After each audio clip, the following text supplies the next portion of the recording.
on your smartphone or BlackBerry via Stitcher. And don't forget, throw in the promo code Autoline. Put yourself in place to win $100. And we'll get going here in a couple of minutes.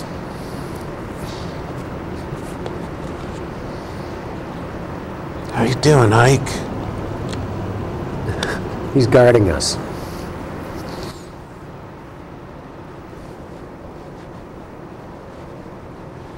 So yeah, you know, I keep thinking car of the year and everything, and I'll tell you, not that I'm sure I'm going to go that way, but the Volkswagen Beetle's high on my list.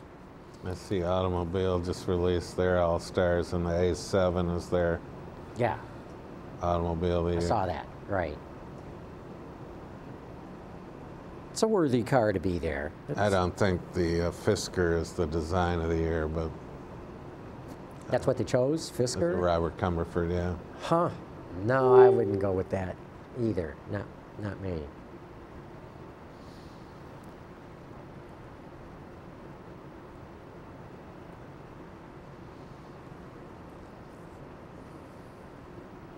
Yeah, that's interesting that you have the Beetle on the high.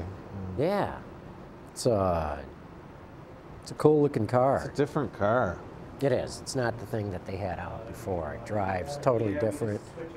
Feels different.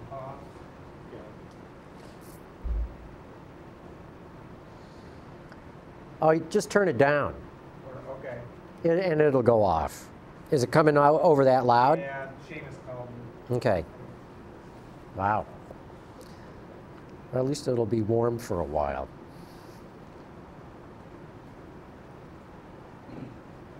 So I've got him muted, so you shouldn't hear stuff coming through. All right. Yeah. Thanks, Ben. Yeah.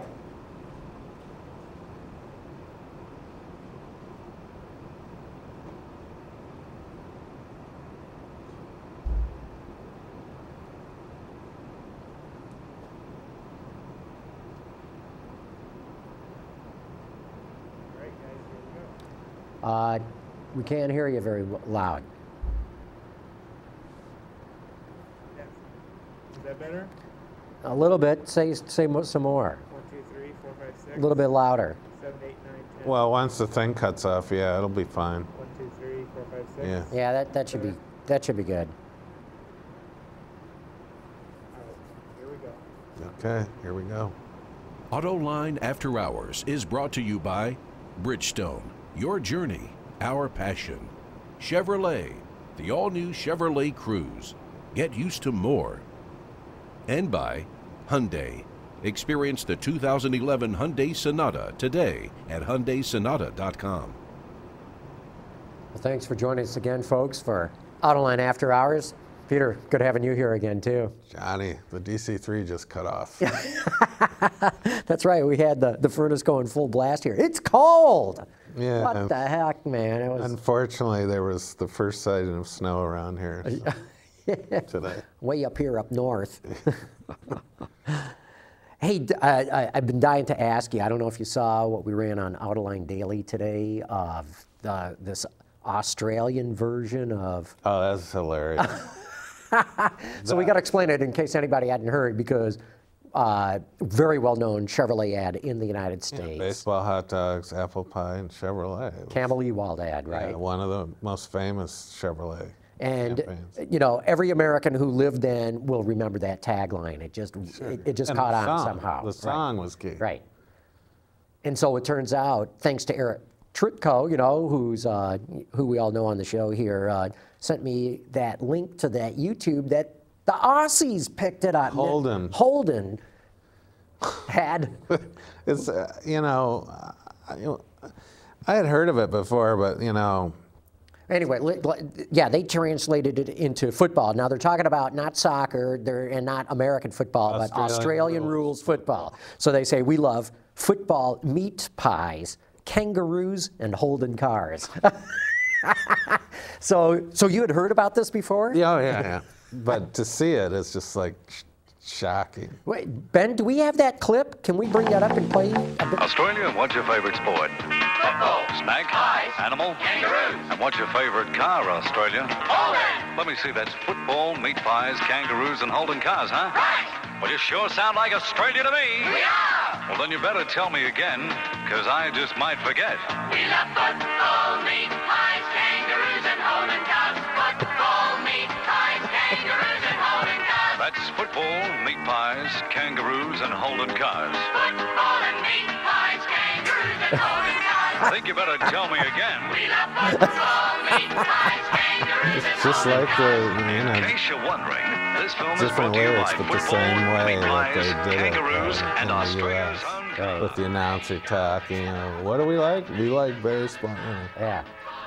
So, but you had heard about this ad then, had you? Yeah. Well, I was at Camp Leewald for almost 10 years, so Uh-huh. we heard all the old stories too. But have you ever heard of ads getting recycled like that elsewhere in the world? It's happened before, yeah, but can I name them? No, but I know it's happened before. It's been used in other countries, different versions. Yeah, sure. I mean, Coca-Cola did it, of course. Right. We like to teach the world to sing. That was Right. translated all over. Right. No, that's a great example, but I didn't know of an automobile example. Yeah, I where think they that's the leading example of that. my jaw dropped when I saw that thing come on YouTube, man. And the way it's shot, Right. in period, it's really kind of cool. That's great. Hey, the other big news this week, GM and Toyota posted their earnings for the third quarter. I was not very impressed with the GM numbers. From this standpoint, yeah, they made $1.7 billion net profit. That's very impressive compared to where they were just a few years ago. But big problems in Europe. Huge drop off in profits, 30% drop in Asia. Yeah, that's... And, a loss in South America. And not that big of an increase in North America. Thank God that carried the day for them, but I see trouble signs here. Yeah, well, so does Dan Ackerson. He said it was unacceptable, but if Dan were sitting here today, I'd say, do you know how many GM CEOs have said that is unacceptable in the last 40 years? But, I mean, who would have thunk that the North American market would carry the day for GM because, well, people forget that the bankruptcy wiped out, a lot of the reasons why GM couldn't make money in Right. North America. And Got rid of most of the debt. yeah. Got rid of an overly high UAW contract, overly high cost UAW contract. Rearrange the pensions and all that stuff. Right. So, yeah, if it wasn't for North America, you couldn't say that 5 years ago at GM. If it wasn't for North America, and the analysts weighed in, they weren't real thrilled with it either. The stock took a beating. And as for Toyota, wow. Yeah. I mean, Big drop. I mean, yeah, the tsunami and everything else, but they're in a dead spin. I mean, they are really, really reeling on the ropes, and it's just not good. No, it's not. It's I mean, the entire Japanese automobile industry, I think, is in jeopardy. they're in a lot of trouble, and it's because of the strength of the yen. Yeah. And that's going to be very hard to overcome. But, having said that, I remember for a good part of the early part of my career, the yen was 220 to the dollar. And it was the Americans screaming about how bad the currency exchange was. And Well, the Japanese government, even though they vehemently deny it, have always manipulated the yen. And I actually think they've laid off of late, and they're going to have to get back into it because their industry and their industry also got together. There's a weird taxation formula when people buy cars in Japan, and they just get hosed. And the industry is... Well, the whole system in Japan is literally geared for you not to hold on to a car very long. I mean, 7 years. And actually, I know at one point it was, if you had a car 5 years, trying to keep up with all the inspections and everything else and taxation that you had to do, you wanted to get rid of a car in 5 years. It was actually more affordable to buy a new car, and that was deliberate tax policy on the part of the government to spur car sales there. We just call it planned obsolescence. We didn't need taxes. We had rust on our side. Yeah, we don't need no stinking taxes. Our cars just sort of. That's right. The other thing I find interesting is I see more and more reports coming out of China warning of overcapacity there. And I talk to people in the industry and they go, no, because, you know, the Tier 2 and Tier 3 cities are just coming on and you look at the growth there and it's going to drive all this stuff. But I still think the guys that are warning about overcapacity have got it right. Well, yeah, because a lot of the new drivers will only be able to afford the really fundamental micro transportation, and you know, they're all gearing up to build, you know, more luxury crossovers and stuff. So I think they're going to be fighting that for a long time. Oh, we're getting ahead of ourselves. Oh, we're getting behind. We're getting ahead. You know, they're rarely going to hit the sweet spot. Yeah. Because that's going to be in constant flux, I think. Right. But yeah, maybe they'll manage it pretty well, but typically in markets that have been roaring forward, everybody, you know, jumps in head first and beat it to death, and then all of a sudden everything slows down and says, oops, yeah. we might have a little too much capacity here. Yeah, so, but it's just interesting to me to hear more and more warnings coming out about that. I think it's worth watching that trend. Absolutely. Other thing I thought was interesting, Ward's had a good story about Lexus is going to drop one of their hybrids, the HS250H. Well, they should drop the name, first of all. Really, it's one of the H's. That's like that old magazine line of the Department of Redundancy Department. Yeah. I think Lexus is in trouble. I mean, they've with Toyota losing their way, Lexus is sort of, they're not the hot thing, you know, and there's too many choices now. Well, you know, they're still hurt by inventory. Let's see what happens when they get the inventory back. But yeah, I think you're right. It's they're probably not going to get it all back to where they just were not too long ago. No, I don't think they will. You know, really, the emergence of Audi has probably killed Lexus a lot more than people think. That's what I think. And by the way, getting back to this GM thing, our pal David Welch did a huge story for Bloomberg on it. On GM. Yeah, it was typical David, thorough and detailed, and after reading it, you knew as much as Dan Ackerson did about the But yeah, not to jump back and forth, but yeah, I think Lexus is just, you know, it's just not the thing anymore. Just showing up and doing cars that are sort of, you know, more blandtastic than their regular blandtastic cars, and they never break, and oh, it's such a, the whole thing about the unique service experience. Oh, I can get my nails done at the Lexus dealer. It's just like, you know, people are over that, you know? It's just, yeah, so what?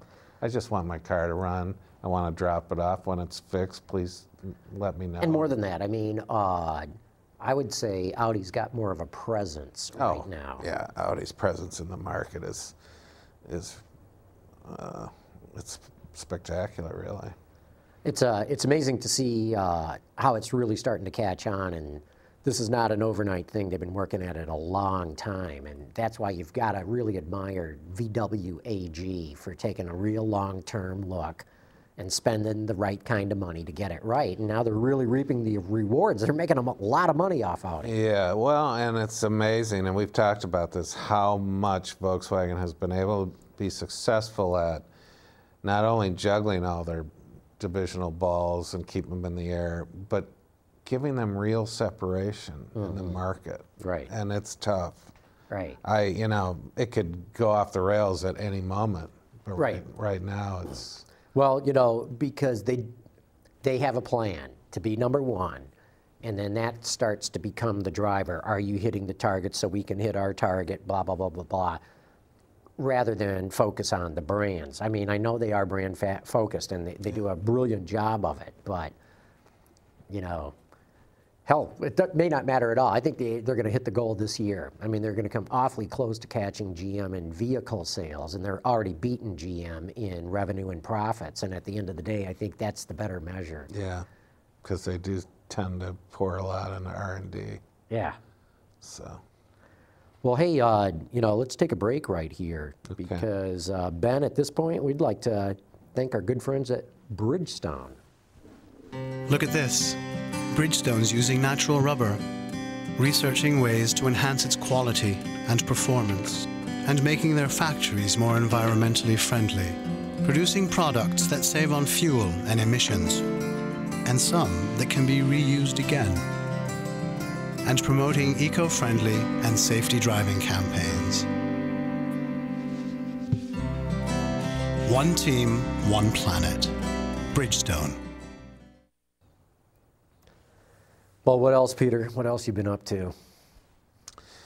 I'm worried about the Lions on Sunday. They're going to Chicago. They've been off for a week. Chicago's just decided to get hot, so it's going to be a classic battle. Oh, they're going to beat them. You think? Oh, yeah. Don't worry about it. Yeah. So, Lions are going to do it this year. What else? You had something else on your Autoline Daily today. I forget. It was kind of interesting, but Seamus was talking about the Camry. Yeah, right. Yeah. Yeah, we'll see how that does. Camry had a good, strong month last month, but that's pretty much clearing out the old stuff. The new one's not filling up the pipelines quite yet, but You know, it's a different mindset for Toyota dealers. Before, they used to just sit there and take orders. mm-hmm. You know, people come in, oh yeah, sure, we'll get that for you. And now it's like they're scrambling. Mm-hmm. I mean, yeah, the inventory's been affected, and everyone, oh well, when the inventory's back up, we're gonna get right back in. I don't think it's gonna be that way. No, I don't think it's going to be that easy for them. It's going to be awfully tough for them to regain all their market share back. I have no question they will gain market share back. They will increase their sales, but Yeah, they will. it's to your But point. I think Lexus is probably in more trouble than people think. Well, I think you're onto something. It is kind of bland. They could fix that, but Toyota's just not known for its styling, or at least not to my eye. Well, they've got the new Lexus, which they're touting with the cheese grater front end or whatever that thing is. Mm-hmm. I don't know. I really don't know if that's going to be enough, or if it's going to be people aren't going to warm up to that face on the road. Mm-hmm. I'll have to wait until I see it on the road. I like it because I think it's different, and there's I think they've really got something there, but it just seems to be the front end, and I'm not sure that they've got the holistic design to a car down yet. That's really bold and daring. Yeah, I think you're right. It just looks like they bolted a front clip on it and called it good. Right. So how about Tony Stewart winning again, and now 3 points behind Carl Edwards with 2 races? 4 out of 8 races, isn't that what he's won now? At the Chase, that's yeah. unheard of. And so it's going to be interesting. Carl Edwards really needs a win in Phoenix. He needs a win bad. He needs to win one of the last 2, or I think Tony's going to blow by him. But this is actually pretty good racing because you had the guy really fighting to get back into the championship, winning his 4th race in it. I mean, it's not like they're duking it out for 22nd and 24th spot. They're at the front, leading, winning. Yeah, Carl was second. I mean, Stewart's a notoriously streaky driver. True, right. So when he gets his mojo going, he can reel off a series of wins. So that's interesting. And then Kyle Busch got parked. Right. And that's not over yet. There's a lot of now. His Nationwide sponsor has requested that Denny Hamlin be in the Nationwide car for the last 2 races. And explain, for any of those who don't know, well, Kyle did. Kyle Busch, Kurt's younger brother, who I think is the most talented driver in NASCAR, and I don't think many people would disagree within the NASCAR community. He has always battled his, I don't know, he's kind of a hothead. Right. Not that I would know anything about that. But So in a truck race, at the truck race, I mean, he got into it with Ron Hornaday under green racing, and he felt Ron Hornaday was totally out of line and moving him up and just, you know, messing him up. So he just lost it, and it was on. Hornaday's the points leader in. Yeah, he just lost it, and so Kyle just drove him into the wall on the yellow. You know, it's Hornaday could have been hurt. Kyle could have been hurt. I mean, you just can't do it. You just cannot do it. And NASCAR didn't hesitate. They parked Kyle, and they parked him for the weekend. In other words, that was a truck race on Friday. He couldn't race a Nationwide or Sprint Cup. It's embarrassing to Joe Gibbs Racing. His M&M sponsors aren't happy. But, you know, I mean, what's Joe Gibbs going to do? He's not going to, I mean, he's going to try to make this work because he doesn't want Kyle going anywhere. Well, Kyle probably learned a lesson, and I thought it was very telling. He sat in the race, in the pit box, not in the beautiful motorhome or even not even at the track. No, he was in the pit box the whole time. Yeah, and he watched the journeyman guy who filled in for him pound around in 28th, 30th, 35th place, and it looked like his car was in reverse. Well, his team relies on Kyle's suspension setups. Oh. And so that hurt the team, and so it's a mess. Well, you know, that's probably true. If you're not driving absolutely flat out at the ragged edge, you know, the car's not going to work for somebody. And it'd be hard to emulate Kyle's style. Yeah, because he's, like I said, terrifically talented guy. So I think it'll shake out fine. But M&M's is kind of a, they could go sideways and try to muscle Joe to, you know, Kyle doesn't reflect everybody. What is your brand exactly? M&M's, okay? Get over yourself. They're good to eat. Should we eat them a lot? No, but they're good. So get over yourselves, M&M's, really. Sit Kyle down, you know, admonish him, beat him up a little, but don't screw it up. That's good. Hey, we've got a guest to bring on. It's probably a good time to do that. Right. Yeah. We've got Chris Paine, who's the director of the movie Revenge of the Electric Car. And you may also know that he did a movie called Who Killed the Electric Car?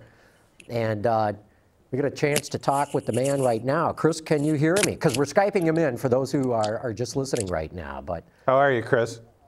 Yeah, I'm doing fine. Can you hear me? Yeah, we can. Yes, we can. Oh, great. How's the new movie going? I've been enjoying listening to your show so far. Oh, good. Oh, terrific. How's the new movie going? Movie's going well. We opened this weekend in Chicago, Detroit, Ann Arbor, Seattle, and then back in Los Angeles again. So that's pretty good for a documentary. So, no kidding. Chris, let me... So you did the original movie about Who Killed the Electric Car, which was about the GM's first foray into making electric vehicle with the EV1, correct? Yeah. And but you know, it's funny because GM gets so much flack for that, and partly because they just happen to provide the best footage. All the car companies were involved in. That's pretty good. It wasn't just they crushed cars. So did Honda. So did Toyota. So did Nissan. So did Ford. All the car companies were after these with electrics at the end of the 90s. So GM was sort of the poster child for it because they probably developed the best car at the time, and also because they led the lawsuit against California. So they were a natural target. Yeah, and I had a good friend of mine had one, and he didn't want to give it up, but. You know, we live in, people don't understand, but we live in such a litigious society now that the reason they want them back and crush them because they can't, the basic premise is they couldn't keep them going or warrant them, or they couldn't be sure that people were going to be okay with these vehicles. Is that correct? Well, that's what they claim, and you're certainly right. The legal part of it is definitely definitely true, because if they sold the cars and they were, then they'd have to make parts available for 10 years for these automobiles, and they didn't want to do that. And, you know, our beef with it wasn't just that it was a particular car, it was a whole generation of cars that we really needed to get a start on, and instead of like moving forward incrementally, they just abandoned ship. And so we thought it deserved a movie. Well, John and I we've talked about this a lot. Could you imagine if GM never stopped developing electric vehicles after the EV1? I mean, they would be so far ahead of the Prius now, or whatever we're touting as the greatest thing since sliced bread, which is obviously the new Volt, which I think is the most elegant solution and will be for a long time to come. It's a terrific car. And Dan Neal had that funny comment that, you know, who would expect that an engineering team with bad haircuts from the Midwest would out-engineer Mercedes and BMW? And so, I don't know, maybe that's a cheap shot on haircuts, but... So your original movie was, you know, you're right, people took away GM bad in the original movie, right? Yeah. And then the new movie, you really dove into the work that went into the Volt and the achievement that the Volt is. Is that correct? Because I haven't seen the new movie. Yeah, the Volt is one of 4 different programs that we follow over 3 or 4 years. And it was certainly the one that was the most surprising to get access to after having made the first film, because we had some people at GM that weren't really thrilled with us as filmmakers. But I think that most people understood that even though we had a point of view in the first film, we tried to be fair-minded about it. You know, if you look at the end of the first film, we didn't even blame General Motors directly. We talked about consumer apathy for new products at the time. We talked about the oil industry's involvement, and there are lots of factors in those programs. So Bob Lutz and his team there decided to, after going back and forth a few times, to let us in to follow the Volt program. So it was very interesting. So you've driven all these cars, have you? Or what do you make of them, especially as to can they really catch on in the marketplace? Well, I think the speed of them catching on has a lot to do with oil prices. And one reason that the Prius finally did so well after languishing in the marketplace for years was that, as you well know, the gas prices hit $4 a gallon in 2008, and they were like the only car standing there that could get really good mileage. So suddenly people went, oh, I'm going to try a Prius. And I think that's the same thing with this generation of plug-in cars. For the mass market, it's going to be oil prices that drive it. Yeah, I would totally agree with you, but I just wonder if, you know, the vehicles themselves are really going to catch on with the public, because the Prius does well, but other hybrids don't do that well. Well, I mean, nothing beats, in my view, electric motors for propulsion. It's just, even in the latest Porsches coming out of Germany right now, where they're using flywheels or some of the prototype hydrogen fuel cells, any of these vehicles where you're putting electric motors up front in terms of how you propel that vehicle, you're getting incredible performance as a vehicle. And I think finally now, we have a generation that will be actually able to go out and buy these cars and say, oh, I get it. And it won't be because they like Al Gore or they're worried about Saudi Arabia. It'll be because they like the car. And that's going to be a lot bigger than just a Prius, for example. No, that's a good point. You can get terrific performance with electric, and you can also do some real interesting things from how you build the architecture of a car. Especially if you can get to hub motors. That would really change how you can architecture out a car. Yeah, I saw on the Model S, I went on a tour of their plant a couple months ago, or I guess about a month ago, and it looks like the Model S, has the motor sitting right by the rear wheel. Is that what you mean by a hub motor? Built into the hub of the wheel. Oh, yeah. I see. Oh, yeah, of course. And there's a lot of bicycles that are doing that already. Exactly right. Exactly right. The only thing is, on an automotive size, it's got to be a fairly hefty motor. It's really heavy, so a lot of unsprung weight, and it affects the handling of the car. So, but they'll get there, I think. Oh, for sure. And in the Model S, again, you'll see that like you're talking about, since the batteries are all down below, your motors are in the back of the car, you now have the entire trunk, I mean, the entire hood compartment that's available for anything. It makes a huge crumple zone for safety. You can do luggage up there. It really does transform what an automobile can be, at least aesthetically. I guess Ferdinand Porsche figured that out with the Beatles back in 1938. That's right. That's right. Well, Porsche had an electric vehicle as well, didn't he? I remember a famous early Porsche. Yeah. Yeah, the Yeah. the Loner. Yeah, Loner. Was that it? Loner Porsche. It's like Lohner, I believe that's how Yes. it's spelled. But you're right, it's like the first 4 or 5 vehicles that he designed, and this is very early on. We're talking like 1901, were electrics, essentially. It's like the Volt, Yeah. range extended electric vehicle. It's unreal. But, you know, we've talked about this, Chris. I mean, you know, we're still talking niche vehicles here for the most part because I think ultimately, yeah, in some urban areas, you can get by with pure electrics. Absolutely. If you're congested, short trips, blah, blah, blah. With Volt, you can take longer trips. But until you can go somewhere, plug in your car for 3 to 5 minutes like you do when you fill up your car with gasoline, and then drive away for another week, I think electric vehicles will always be niche vehicles. Well, you have me as a guest on your show, and I would say that it'll transcend niche much faster than many people expect. And one reason is because of things like the Volt, which say, okay, it's just a car with this incredible bonus that you could run it on electricity if you feel like plugging it in your garage overnight. And people go, okay, good, so it's going to be just like my regular car, but it's got this extra thing. Once people have that experience, they'll begin to think, oh gosh, I can really live on electric. In fact, I even prefer that as a propulsion.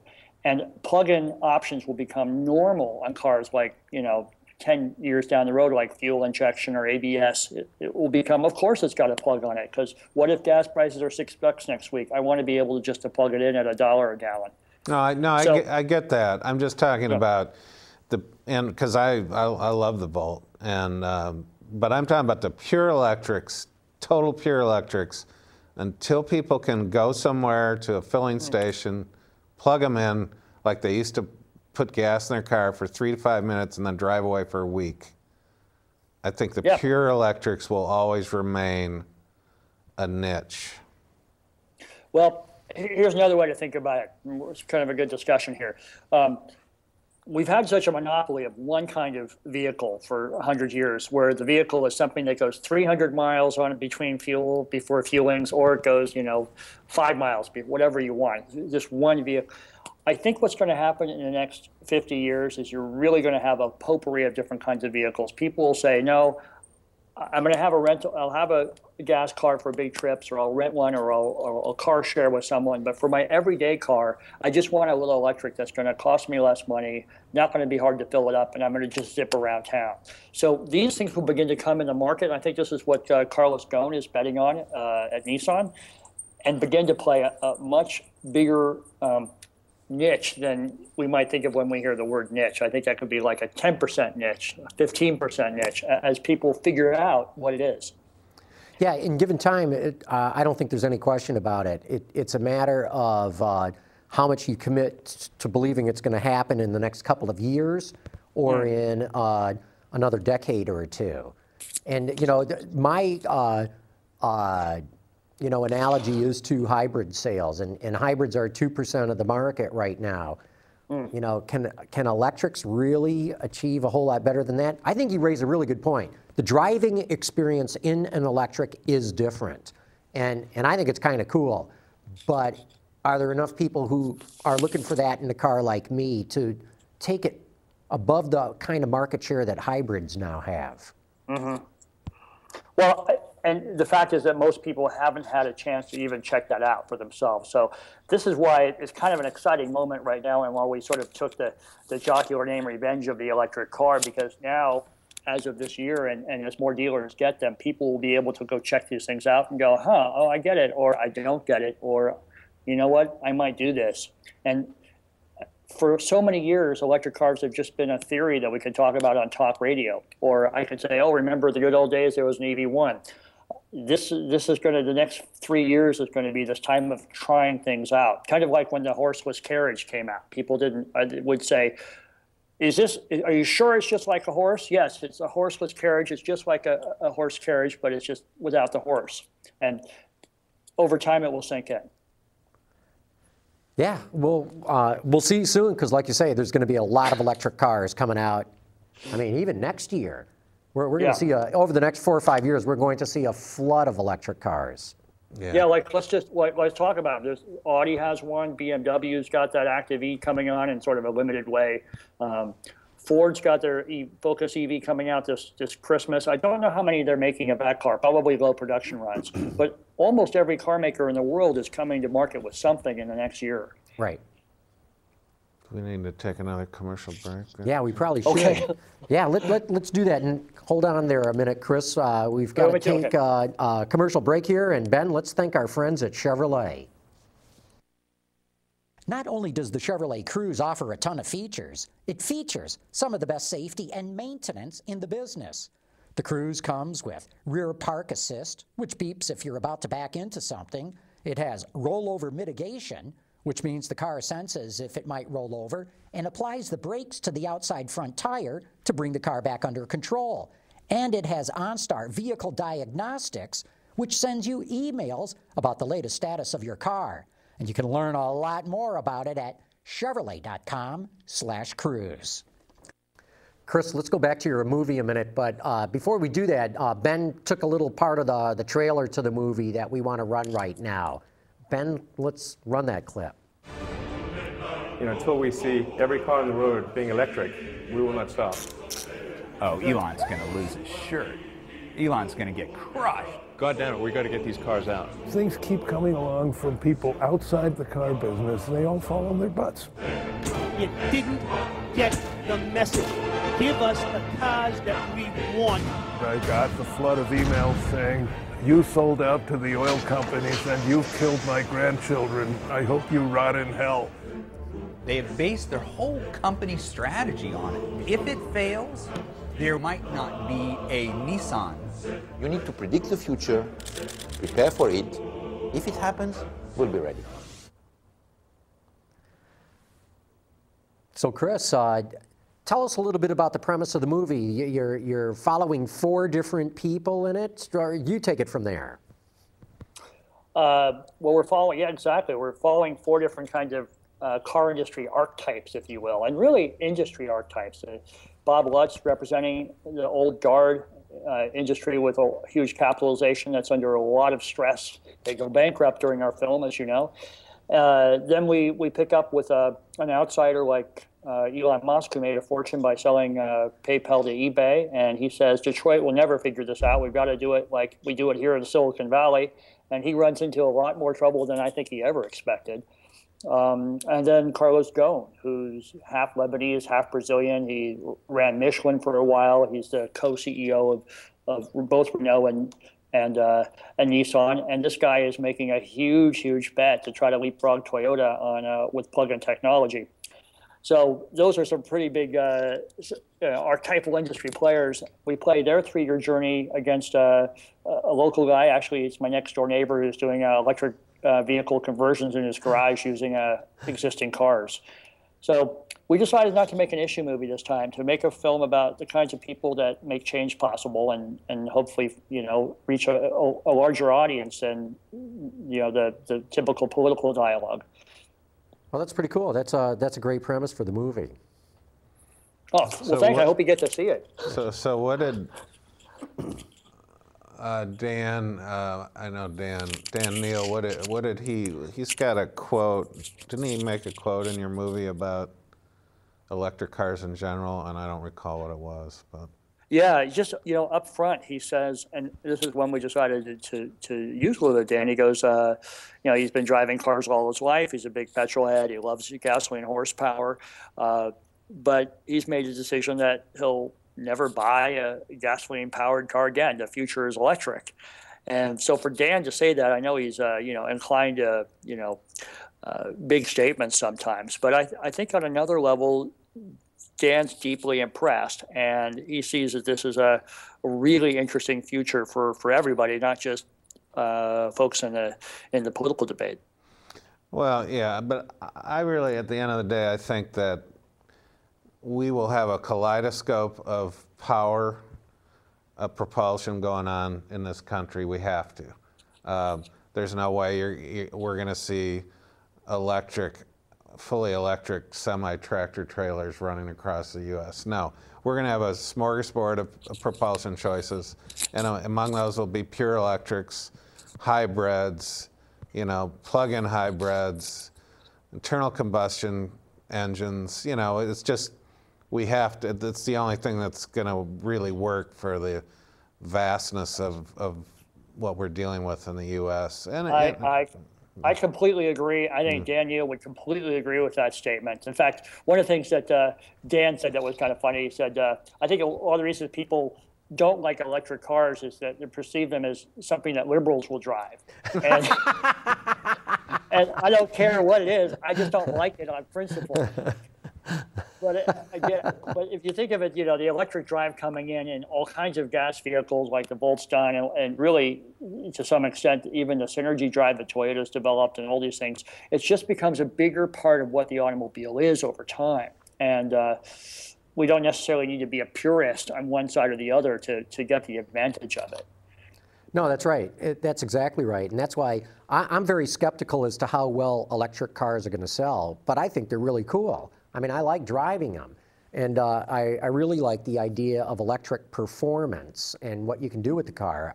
I just don't see them catching on, not in this decade. Maybe towards the end of the next decade is what I see. And I hear what you're saying, and you got a great argument that once you experience it, it's a new driving experience, and people are going to want to do that. But I don't think it's going to be in big numbers. What about the other argument about gasoline? China really kicks in on oil consumption. India kicks in. Peak oil hits, so Saudi Arabia is overstating their numbers. It's just going to drive gasoline prices up. And when electricity is running like $1 a gallon, and you can do it in your garage, I think a lot of Americans will say, hey, you know what? I think I'm going to try that because I don't want to pay $6 a gallon to fill up my pickup truck. I don't disagree, but remember that, for the most part in China especially, the electric cars are essentially coal cars. They're going to be running really on coal. 80% of China's electricity comes from coal. Here in the U.S., it's coal, it's natural gas, or it's nukes. That's like 90% of everything that we do. So, there's still issues connected with the electric car that is both from a health standpoint and from a cost standpoint, because you're right, electricity's cheap now, but if you want to, quote unquote, clean that electricity up, it's going to cost a lot more money. In addition, there's no way that states are going to let electric cars in the long run get away without paying their fair share of the road tax. So even though the economics are really good right now, I don't think they're going to stay as attractive as things got to get cleaner. Well, it's funny because you and I could have a debate, and you've got a lot of expertise in the industry, and I've been following this issue for a long time, and that debate could go on for 10 years because it's a long one. And we decided just not to do that debate. But to your point about coal, I think most Americans don't care where their energy comes from. They just want it to be cheap. And it's true that coal is a very bad deal. In fact, it's just as bad as putting crude oil into your car via gasoline. The difference is that coal and electricity are domestic, and that money is not going out of the country. So from a public policy point of view, if you're looking to stimulate your economy, you can keep the energy money in the country. That's a win for everybody. No, that's a very compelling argument. I totally agree with that. The other thing that we've been looking at, I tried to put this in the movie, but again, it made it too heavy, was the amount of electricity is required to make a gallon of gasoline. There's something like 4 to 6 kilowatt hours of electricity in every gallon. And it turns out it's more efficient if you just put the electricity right into a battery and went 20 miles than converting crude oil into gasoline to make it go in your car. So when you talk about efficiency, suddenly you're going, okay, well, you can make an argument either way, but at the end of the day, it's like, am I having a better experience driving the vehicle? Right. Absolutely. Absolutely. Yeah. And I agree. Electrics can be really cool to drive. Hey, we got to take one more commercial break right here, and then we got to go to questions from our audience. Hold on there a minute, Chris. And Ben, let's thank our friends at Hyundai. The 6th generation of the Hyundai Sonata is taking the industry by storm, and no wonder.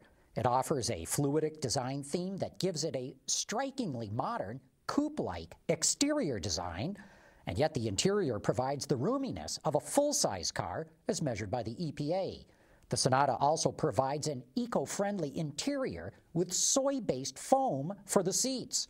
Put it all together with Hyundai's strong reliability and value proposition, and you've got yourself a really compelling package. Check it all out at HyundaiSonata.com. Okay, Chris, this is the part of the program that we call Rapid Fire, where we just open it up to questions from the audience. And Ben, let's bring up that introduction.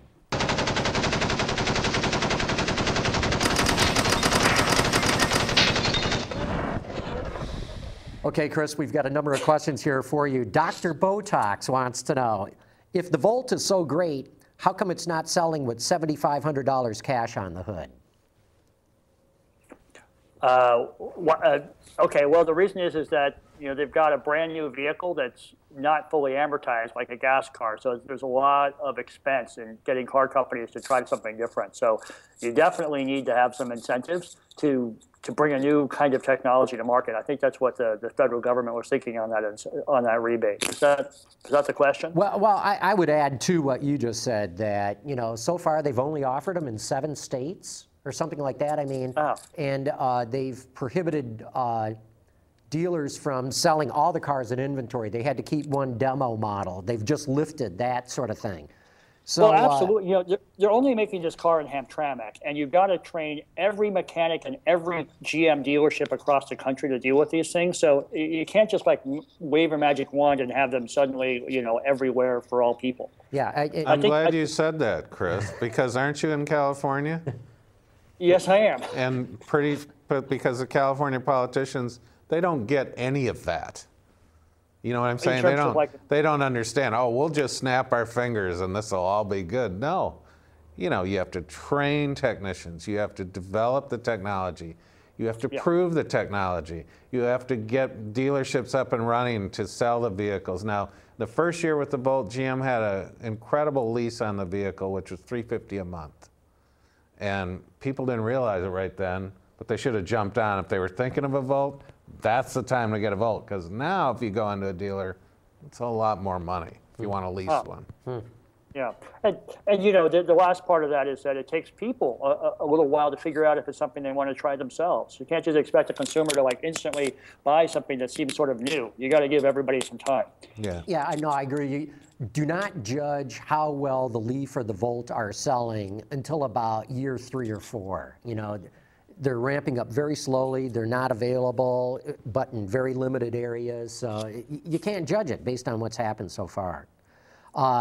Mitch W. wants to ask you, how attractive would today's EVs be to consumers if the price of oil was not subsidized by the United States Navy, protecting the free flow of oil around the world? Well, I think that the answer to the question is built into the question itself. Yeah. Yeah, that's you know. Yeah, right. Gasoline would be a lot more expensive if it wasn't didn't have to be protected by the taxpayer. Let's see. We've got all kinds of different questions, but we also have some phone calls coming in. Ben, let's bring in the first one. Hi, this is Jim from Sioux Falls. Say, Chris, thanks a lot for all you do for the green car movement. I have 2 questions. One, do you think that the federal government should relax its regulations on emissions so that more diesel engines could be used in the United States? And 2, should the regulations surrounding crash protection be changed so that more entrepreneurs who can build lightweight commuter-type cars could get into the business? It's just so expensive for anybody else to enter the business because of the stiff regulations with crash protection. It's almost impossible. And just wondering what your thoughts are on those. Thanks. Bye. Well, two different questions. I mean, and I'm sure that our hosts have some points of view on this too, but you know, regulations are generally fairly controlled by industry and very slow bureaucratic processes that come out of academia and all kinds of political stuff. So the converter and the independent guy is going to be the last guy in line that's going to get a break from the government. It's just, unfortunately, that's the way it is. People that I know that are doing conversions are doing cars that are already standardized, cars that have passed those regulations, and then they have certain kinds of exemptions. And the other question was, will you guys remind me again? Yeah, he wanted to know, should they back off safety regulations? So that ain't going to happen. No, no, that's not good either. Tell you that right fact, now. If you talk to Tesla or a lot of these car companies that are doing pure electrics, they say that there's more built-in safety to electric, so that gives them an advantage. So they probably like the regulations. Yeah, I mean, it's a barrier to entry. There's no question. Listen, that's a key reason why there are not yet Chinese cars in the American market. They haven't cracked the code on that yet. Well, yeah, because where's they can't pass the crash test. Right, right. Let's see here. Eric says, what I think the future of the so-called electric cars will be in 25 plus years is a small battery plug-in, a flywheel, or a capacitor, high power buffer with a small turbine generating, burning any flammable gas or liquid. He wonders, does the general public know how the Volt generally works? He says, I keep hearing that people think the Prius is more electric than the Volt. So I guess the bottom line is there is a lot of confusion out there in the market. Yeah. Yeah, and it's one reason the car industry kind of moves slowly, because they got to bring everybody to speed. But once you have these cars out there, people can actually drive them, and then they can understand them. You won't understand them just from a TV commercial. Yeah, good point. Okay, totally different topic here. Prius Toric asks, what does GM lose if Saab, bought by the Chinese companies, how does this all work out? This is not well worded. But yeah, he's asking why GM is objecting to the Saab deal. Yeah, right. Well, I mean, you know, that technology in the Saab 4X and the Cadillac, you know, the SRX, that's seriously advanced all-wheel drive technology. Mm-hmm. And, you know, I don't blame them for not wanting to just say, oh, yeah, sure, take it. Yeah. You know, we only spent however many hundreds of millions of dollars in 8 years developing it. And so, yeah, GM is just saying, no, that's not going to happen. So I don't blame GM for that. I mean, you know, this country's got to wise up when it comes to our manufacturing policies. And, you know, if we're going to continue to let our manufacturing base erode, we're in trouble. So I applaud GM for putting their stake in the ground, saying, look, yeah, if you want to buy Saab, that's fine, but we're not giving you the 94X. Yeah. Just not. It's why it's great the Volt is being manufactured here, too. It's really a jump in automotive technology. And whatever you think about GM, this is some good engineering, and it's great to have it being made in this country. Yeah. Oh, it's a superb engineering. It's superb engineering, and the time frame they achieved that with is it's spectacular. As the company's going bankrupt around them. I mean, for what they did with their backs against the wall to bring that car to market was a real achievement. Okay, DC Auto Geek, who's with us tonight, says last week the House introduced a bill that would repeal all vehicle incentives. And so Chris, he wants to know, will buyers purchase EVs without subsidies? Well, when they're doing low production runs and they've got to pay for their R&D, it's going to be difficult to have them compete one-on-one with gasoline, especially when you have things like, as the other writer was saying, when you have gasoline prices subsidized and everything else. The government has a job to lead, and that means steering us in the direction. Doesn't mean they can tell us where we're going, but they should at least head us in the right direction. And a lot of this came out of the Pentagon, which said we've got to save oil for our Navy and our Air Force and not blow it in automobiles. So I think it's appropriate to have these incentives. Mm-hmm. Hey, we've got another phone call. Ben, let's bring it in. Yeah, John Rick from San Diego. Hey, on the GM thing, I think the main problem with GM is they picked the wrong global brand. The real global brand is Buick Opel. It's strong. Buick's strong in China. Opel's strong in Europe, and by the way, it's founded by a German company, which if you do business in Europe, that's an important factor. I do work in the global transportation industry, so I know this for a fact. Buick was also doing pretty well in the U.S. Opel has a great portfolio of products. They're selling well, doing well for them. I think if they would have focused more on Buick Opel initially, 2008, 2009, and so on, they would have done a lot better. At this point, the Chevy brand would have done as well as it did. It had the portfolio already of products in the pipeline already. And I think at the end of right now, you'd be looking at a much stronger GM position. But comments? Yeah. Not going to happen.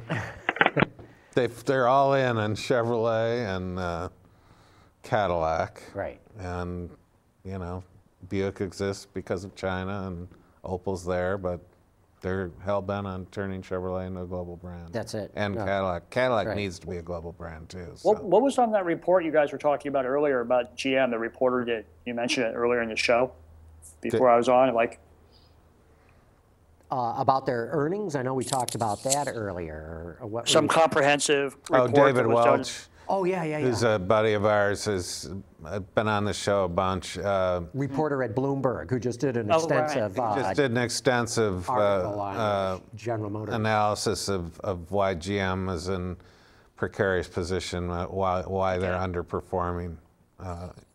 It's not the Volt, is it? No. Let's see here. Just looking at all the questions we have. Jay Cujo wants to know, with GM making higher profit margins on things like the Cruze and Sonic, pickups and large SUVs selling like hotcakes, why is this not reflected in their profits? Surely fleet queens like the Impala and Malibu are not eroding all those profits. Well, no, we covered that. I mean, they're getting beat up in yeah, they did fine in North America. I mean, their profits were up. But yeah, they got clobbered outside of this country, or outside of NAFTA, I should say. Yeah. And we've got another phone call here. Ben, let's bring this one in. Hey guys, this is Youngblood in Cleveland, Ohio. Hey, Youngblood. Good evening to you guys. My question's for Mr. Payne. It seems like emerging green technologies has a weak link in the chain, and that weak link appears to be storage, mainly the batteries. It's holding them back. Where do you think the next breakthrough might be coming from, or is there any hope that we could get a battery that could be 21st century technology and enhance the technology that's going along with wind and solar and EVs? Thank you. Talk to you later. Bye. Thanks. Okay, good question. Well, this is why the DOE and everybody else is all chips are in for batteries right now. Like 10 years ago, all chips were in for hydrogen research. So I think there's a lot of money, not just government money, but VC money flowing into what's the next generation of battery. I would argue that you can do a lot with a lithium battery. It's certainly not going to do your pure electric long-haul vehicle like we were talking about before, but you can already do an incredibly efficient, plug-in hybrid car or a city car with lithium batteries. Mm-hmm. Interesting. Jean Halliday wrote in. She says, "Hi guys, why do you think Lexus is really going to stop selling hybrids?" Well, they're dropping a model of hybrid. I don't think they're going to stop selling hybrids at all. No, they're not going to stop. But as you point out, they're going to drop one model. I think they have too many models. Mm-hmm. They have too many models that sort of blended together, and they're not putting some clearly defined hybrids out there. I mean, they're just getting lost in the Lexus shuffle. So. Mm-hmm. Yeah, that car just never really ever caught on. And Ben, I think we got another phone call here, do we? Or did we? Was that that was the one? Okay, that I had up here. Okay. Let's see. Do we have any others that we should get to here? Okay, Andrew Charles says, despite the proliferation of 40-mile-per-gallon highway compacts and subcompacts, this year the fastest growing volume segment last month, and in fact all year, has been large body-on-frame SUVs, large trucks. Are Americans really going to switch to more economical vehicles such as EVs without heavy penalties on fuel use? I think what will happen, the transition will be, you know, people will have cars for different uses. They will have what they call their, whatever, long distance car or their visit grandma car, and then they might have a city car. And just like Chris was saying earlier, I mean, I think it's going to be different for different people, but you know, people like buying these big vehicles. And make no mistake, that's where Chrysler and Ford and GM are making all their money now. Right. They're the big, they're the trucks and the SUVs and the large crossovers. But I just think people, like I've got a reader in Mustang, Oklahoma, who has a CTSV, a Z06 Corvette, and he and his wife are looking at a Volt. Because they say, he said, and I get it, he said, I'm not giving up the high performance stuff, but you know, for a lot of our other uses, we'll consider using the Bolt. That's how the transition is going to play out. It's not going to be totally agree. Yeah, it's not going to be the government saying, or Northern California politicians saying, okay, we're done here, we're going all electric. It's not going to work that way. And every time our politicians say stuff like that, what little credibility they had goes right out the window. So Chris, where can we see your movie? Well, it's opening in Detroit and Ann Arbor tomorrow, I guess, and then Chicago and Seattle, and it's still playing in San Francisco and LA, and I think in Boston. So, you know, documentaries get you know, they're giant studios behind them, and they're usually in theater for 1 week. If you don't get a chance to see it in the theater, which I hope people will, because it's kind of fun to see it with other people, I'm sure it will be showing up next year in other formats. Okay. That's great to know. You got a website for it too? Yeah, it's thanks for the plug. It's Revenge of the Electric Car, and you can go there, and they'll have all the theaters and keep you up to date with where the film is. I hope people get a chance to see it. You know, whether or not forget the electric car or not, it's obviously that's an issue I care about. But it was fascinating to get into these companies and see what it takes to run up against huge obstacles. It's not just because you have $1 billion that you can do whatever you want. It takes a lot of leadership to make change happen. Not only that, but it's really cool that they would let you in that early. I mean, you got something that most people would never be able to get. Yeah, and I couldn't get it now, I'm sure. But, you know, so the story is really about these people more than the electric car, is that it? Oh, totally, yeah. I mean, I read a review that said, isn't there supposed to be a scene where someone plugs a car in or drives it somewhere? And no, we don't have it. We figured that stuff is covered in the media enough, and what we wanted to see is like something that people aren't used to seeing. Well, that's excellent. That's really cool. I definitely want to see the movie. You've really piqued my interest here. Good. Well, let me know what you think. You can call me up and lambast me if you want. That's great. Hey, thanks a million for coming on After Hours with Peter and I. It's been terrific. Really having you. Great, guys. Thanks, Chris. Thanks for having me on. Cool. That's great. And so we've come to an end of another good show here. Yeah. So interesting. Yeah. That was pretty good. I definitely want to see that movie. I do. Yeah. I will see the movie. And folks, we're going to wrap it up here. Remember that you can always follow us on Facebook at facebook.com/Autoline Detroit. Check out our website at just autoline.tv, or follow us at twitter.com/Autoline. Go to autoextremist.com. Follow Peter at twitter.com/autoextremist. And you're on Facebook too, right? Yeah. Severely chastised for not devoting enough time to Facebook. Yeah. I love the movie. I like Social Network, but I just, you know, I'm not on Facebook. All right. I apologize to all the Facebook people out there. That's great. Well, thanks, folks, for having tuned in. Oh, Ben, what about Roundabout? Should we say anything for that? After Hours is brought to you by Bridgestone, your journey, our passion. Chevrolet, the all-new Chevrolet Cruze. Get used to more. And by Hyundai. Experience the 2011 Hyundai Sonata today at HyundaiSonata.com.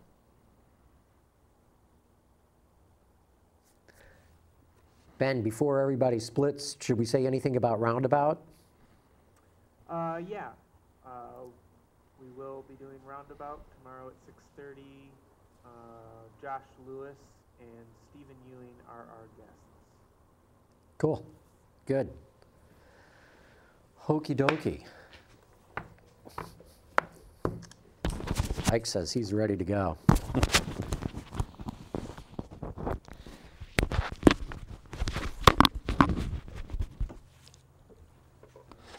So yeah, that'll be interesting to see